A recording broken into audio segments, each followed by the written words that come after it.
ਦੋਸਤੋ ਜਿਹੜਾ ਅਮਰੀਕਾ ਨੇ 75 ਮੁਲਕਾਂ ਦੇ ਉੱਤੇ ਪੌਜ਼ ਲਾਇਆ ਹੈ ਉਹਦੇ ਮੁਤਲਕ ਅੱਜ ਮੈਂ ਤੁਹਾਨੂੰ ਬਹੁਤ ਇੰਪੋਰਟੈਂਟ ਇੱਕ ਅਪਡੇਟ ਔਰ ਐਕਸਪਲੇਨੇਸ਼ਨ ਦੇ ਲਗਾ ਵਾ ਕਿਉਂਕਿ ਤੁਸੀਂ ਮੇਰੇ ਤੇ ਇਲਜ਼ਾਮ ਲਾ ਰਹੇ ਹੋ ਕਿ ਬੋਬੀ ਭਾਈ ਤੁਸੀਂ ਤਾਂ ਕਿਹਾ ਸੀ ਪਾਸ ਖੁੱਲ ਗਿਆ।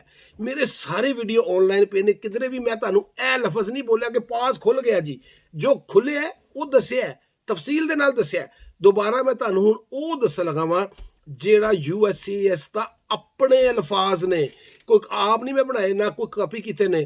ਤੁਹਾਨੂੰ ਮੈਂ ਉਹ ਦੱਸਾਂਗਾ ਜਿਹੜਾ USCIS ਨੇ ਅਪਡੇਟ ਦਿੱਤੀ ਸੀ, ਇੰਗਲਿਸ਼ 'ਚ ਦੱਸਾਂਗਾ, ਨਾਲ ਤਰਜਮਾ ਕਰਕੇ ਪੰਜਾਬੀ 'ਚ ਦੱਸਾਂਗਾ ਕਿ ਕੀ ਖੁੱਲ ਗਿਆ, ਕਿਹਦਾ ਕੀ ਹਿਸਾਬ ਚੱਲ ਰਿਹਾ, ਉਹ ਪੂਰੀ ਡਿਟੇਲ ਦੱਸਾਂਗਾ। ਸੁਣੋ ਜ਼ਰਾ ਹੁਣ। USCIS establish an internal process for lifting hold on individual or group cases कि USCIS ने इंटरनल एक प्रोसेस चलाया है कि इनफरादी केस भी और ग्रुप केस ਨੂੰ ਵੀ ਕਿਸ ਨਾਲ ਉਹਨਾਂ ਤੋਂ ਬੈਨ ਹੋ ਜਾਣਾ, ਸੌਰੀ ਪੌਜ਼ ਚੁੱਕਣਾ ਹੈ। ਉਹ ਹੋਲਡ ਇਸਤੇਮਾਲ ਕਰਦੇ ਨੇ, ਅਸੀਂ ਪੌਜ਼ ਕਰਨੇ ਆ। ਪੌਜ਼ ਹੋਲਡ ਦਾ ਇੱਕੋ ਹੀ ਮਤਲਬ ਹੈ। ਅੱਗੇ ਆ ਜਾਓ। Requiring comprehensive review by multiple offices ਕਿ ਸਾਨੂੰ ਜ਼ਰੂਰਤ ਸੀ ਕਿ ਅਸੀਂ ਇੱਕ ਤਫਸੀਲੀ ਜਾਇਜ਼ਾ ਲਈਏ ਸਾਰੇ ਕੇਸਾਂ ਦਾ, ਔਰ ਉਹਦੇ ਵਾਸਤੇ ਸਾਨੂੰ ਮੁਖਤਲਿਫ ਆਫਿਸਿਸ ਦੇ ਵਿੱਚ ਇਹ ਕੰਮ ਕਰਨਾ ਪਿਆ। ਹੋਲਡਸ ਹੈਵ ਬੀਨ ਲਿਫਟਡ ਕਿ ਜਿਹੜੇ ਅਸੀਂ ਹੋਲਡ ਜਾਂ ਪੌਜ਼ ਉਹ ਅਸੀਂ ਚੁੱਕ ਲਿਆ for aliens vetted through operation Paris, ਉਹ ਲੋਕਾਂ ਤੋਂ ਜਿਨ੍ਹਾਂ ਨੂੰ ਅਸੀਂ ਆਪਰੇਸ਼ਨ ਪੈਰਿਸ ਦੇ ਜ਼ਰੀਏ ਜਿਨ੍ਹਾਂ ਦੀ ਜਾਂਚ ਪੜਤਾਲ ਕਰ ਲਈਏ। ਵੈਟਡ ਹੈਵ ਬੀਨ ਲਿਫਟਡ, ਇਹ ਦੋ ਲਫ਼ਜ਼ਾਂ ਉੱਤੇ ਜ਼ੋਰ ਕਰੋ। ਅੱਗੇ ਆ ਗਿਆ ਜੀ।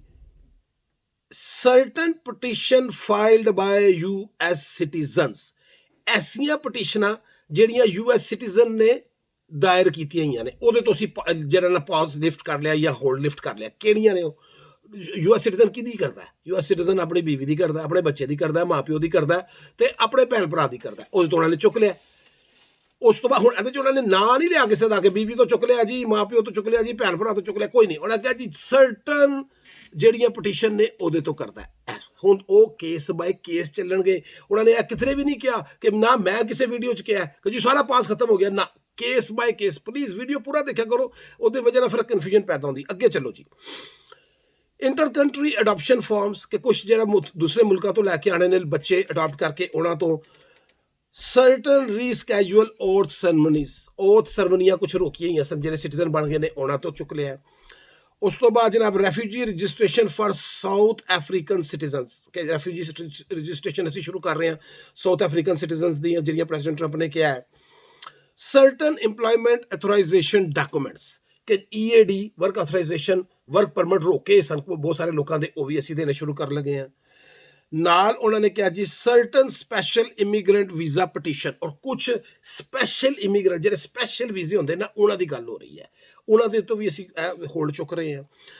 ਅੱਗੇ ਹੁਣ ਉਹ ਕਹਿ ਰਿਹਾ ਆਖਰ ਤੇ, we continue to review all applicant types and lift holds ਕਿ ਅਸੀਂ ਮੁਸਤਕਿਲ ਇਹਨਾਂ ਦੇ ਉੱਤੇ ਗੌਰ ਕਰਦੇ ਰਹਾਂਗੇ, ਜਾਂਚ ਪੜਤਾਲ ਕਰਦੇ ਰਹਾਂਗੇ, ਵੈਟ ਕਰਦੇ ਰਹਾਂਗੇ, ਔਰ ਉਹਨਾਂ ਤੋਂ ਹੋਲਡ ਖੋਲਦੇ ਰਹਾਂਗੇ for both individual and group cases as appropriate ਕਿ ਜਿਸ ਤਰ੍ਹਾਂ ਵੀ ਹੋਏਗਾ, ਇੰਡੀਵਿਜੂਅਲ ਤੋਂ ਵੀ ਗਰੁੱਪ ਕੇਸਿਸ ਜੋ ਵੀ ਹੈ ਉਹ ਤੋਂ ਅਸੀਂ ਵੈਟਿੰਗ ਤੋਂ ਬਾਅਦ ਨਾਲ ਖੋਲਦੇ ਰਹਾਂਗੇ। ਇਹ ਵੇ ਅਸਲ ਕਹਾਣੀ। ਇਹੋ ਹੀ ਮੈਂ ਤੁਹਾਨੂੰ ਦੱਸੀ ਹੈ, ਕਈ ਵਾਰੀ ਦੱਸੀ ਹੈ। ਮੇਰੇ ਕੋਲੋਂ ਕੋਈ ਨਹੀਂ ਆਇਆ NIW ਵਾਲਿਆਂ ਦਾ ਖੁੱਲ ਗਿਆ ਜੀ, ਜੀ ਸਪੋਜ਼ ਦਾ ਖੁੱਲ ਗਿਆ ਜੀ, ਭੈਣ ਭਰਾ, ਨਾ ਮੈਂ ਕਦੀ ਨਾ ਕਿਹਾ, ਨਾ ਆਇਆ, ਨਾ ਜੋ ਤੁਹਾਨੂੰ ਦੱਸਿਆ ਇਹ ਓਫੀਸ਼ੀਅਲ ਲੈਂਗੁਏਜ ਦੱਸੀ ਹੈ। ਮੇਰੇ ਕੋਲ ਜਿਹੜੇ ਕੇਸ ਆਏ ਨੇ I-730 ਦੇ 2 ਕੇਸ ਆਏ ਨੇ, ਜਿਹਨਾਂ ਨੇ ਮੈਨੂੰ ਖੁਦ ਫੋਨ ਕਰਕੇ ਅਪਰੋਚ ਕਰਕੇ ਦੱਸਿਆ ਕਿ ਵੀ ਸਾਨੂੰ ਵੀਜ਼ਾ ਮਿਲ ਗਿਆ। I-730 ਕਿਹੜੀ ਕੈਟੇਗਰੀ ਹੁੰਦੀ ਹੈ ਕਿ ਜਿਹੜੇ ਲੋਕਾਂ ਨੇ ਇੱਥੇ ਅਸਾਈਲਮ ਕੀਤਾ, ਉਹਨਾਂ ਦੀਆਂ ਫੈਮਲੀਆਂ ਪਿੱਛੇ ਰਹਿ ਗਈਆਂ ਨੇ, ਉਹਨਾਂ ਨੇ ਗ੍ਰੀਨ ਕਾਰਡ ਲੈਣ ਤੋਂ ਬਾਅਦ ਜਦੋਂ ਅਸਾਈਲਮ ਵਾਲੇ ਨੂੰ ਗ੍ਰੀਨ ਕਾਰਡ ਮਿਲਦਾ ਉਹਨਾਂ ਨੇ ਉਹਨਾਂ ਦਾ ਅਪਲਾਈ ਕੀਤਾ ਹੁੰਦਾ, ਉਹਨਾਂ ਨੂੰ ਮਿਲਿਆ। ਹੋਰ ਮੇਰੇ ਕੋਲ ਕੋਈ ਕੇਸ ਨਹੀਂ ਆਇਆ। ਹਾਂ, ਮੇਰੇ ਕੋਲ ਐਸੇ ਕੇਸ ਆਏ ਨੇ ਕਿ ਦੁਬਾਰਾ ਡਾਕੂਮੈਂਟਸ ਮੰਗ ਲਏ ਨੇ। ਐਸਾ ਸਪੋਜ਼ ਦਾ ਕੇਸ ਹੈ ਕਿ ਉਹਨਾਂ ਦਾ ਦੂਸਰਾ ਇੰਟਰਵਿਊ ਹੋ ਰਿਹਾ ਹੈ, ਮਗਰ ਵੀਜ਼ਾ ਮਿਲਣ ਦੀ ਇਤਲਾਹ ਤਾਂ ਜ਼ਾਹਿਰ ਹੈ ਤੁਸੀਂ ਲੋਕਾਂ ਨੇ ਦੇਣੀ। ਮੈਂ ਵੀਜ਼ਾ ਅਫਸਰ ਤੇ ਨਹੀਂ ਹੈਗਾ ਨਾ, ਤੁਸੀਂ ਮੈਨੂੰ ਦੱਸੋਗੇ ਤੇ ਫਿਰ ਹੀ ਮੈਨੂੰ ਪਤਾ ਲੱਗੇਗਾ। ਜੋ ਮੇਰੇ ਕੋਲ ਇਨਫੋਰਮੇਸ਼ਨ ਆਦੀ ਮੈਂ ਟਰਾਂਸਪੈਰੈਂਟ ਤਰੀਕੇ ਨਾਲ ਤੁਹਾਨੂੰ ਦੱਸਦਾ ਜਾਂਦਾ ਵਾਂ। ਇਹ ਗੱਲ ਹਮੇਸ਼ਾ ਕਹਿਣਾ ਵਾ, ਅੱਜ ਵੀ ਕਹਿ ਰਿਹਾ ਵਾਂ ਕਿ ਇਸ ਕੰਮ ਤੋਂ ਮੈਨੂੰ ਪੈਸੇ ਵੀ ਆਉਂਦੇ ਨੇ। $1 ਵੀ ਹਰਾਮ ਦਾ ਆ ਗਿਆ ਨਾ ਤੇ ਕੰਮ ਖਰਾਬ ਹੋ ਜਾਣਾ। ਹਰਾਮ ਤੇ ਤੁਹਾਨੂੰ ਪਤਾ ਹੀ ਹੈ, ਫਿਰ ਉਹ ਆਪਣਾ ਕਮਾਲ ਦਿਖਾਉਂਦਾ ਹੈ। ਇਸ ਵਾਸਤੇ ਹਰ ਚੀਜ਼ ਸੋਚ ਸਮਝ ਕੇ ਪੜ੍ਹ ਲਿਖ ਕੇ ਕਰਨਾ। ਐਸਾ ਨਹੀਂ ਹੁੰਦਾ, ਇਹ ਬੜਾ ਡਿਟੇਲਡ ਕੰਮ ਹੈ। ਪਤਾ ਨਹੀਂ ਕਿੰਨੇ ਘੰਟੇ ਇਹਨੂੰ ਪੜ੍ਹਨਾ ਪੈਂਦਾ ਹੈ। ਕਿਉਂਕਿ ਇਨਫੋਰਮੇਸ਼ਨ ਦੇਣੀ ਹੈ ਨਾ, ਅੱਗੋਂ ਹਰਾਮ ਨਾ ਆ ਜਾਵੇ ਨਾ ਕਿਧਰੇ। ਮੈਨੂੰ ਇਨਫੋਰਮੇਸ਼ਨ ਸਭ ਤੋਂ ਇੰਪੋਰਟੈਂਟ, ਕਿ ਲੋਕਾਂ ਨਾਲ ਖੇਲਣਾ ਨਹੀਂ, ਲੋਕਾਂ ਦੇ ਜਜ਼ਬਾਤ ਨਾਲ ਨਹੀਂ ਖੇਲਣਾ। ਦੂਸਰਾ ਕਿ ਹਰਾਮ ਪੈਸਾ ਨਾ ਆ ਜਾਏ। ਇਹ ਦੋ ਚੀਜ਼ਾਂ ਬੜੀਆਂ ਇੰਪੋਰਟੈਂਟ ਹੈ। ਮੇਰੀ 50 ਸਾਲ ਤੋਂ ਉੱਤੇ ਉਮਰ ਹੈ, ਮੈਂ ਇਹ ਚੀਜ਼ਾਂ ਅਫੋਰਡ ਨਹੀਂ ਕਰ ਸਕਦਾ, ਕਿਉਂਕਿ ਹੁਣ ਅੱਗੋਂ ਵਾਪਸੀ ਦਾ ਸਫ਼ਰ ਹੈ। Thank you so much.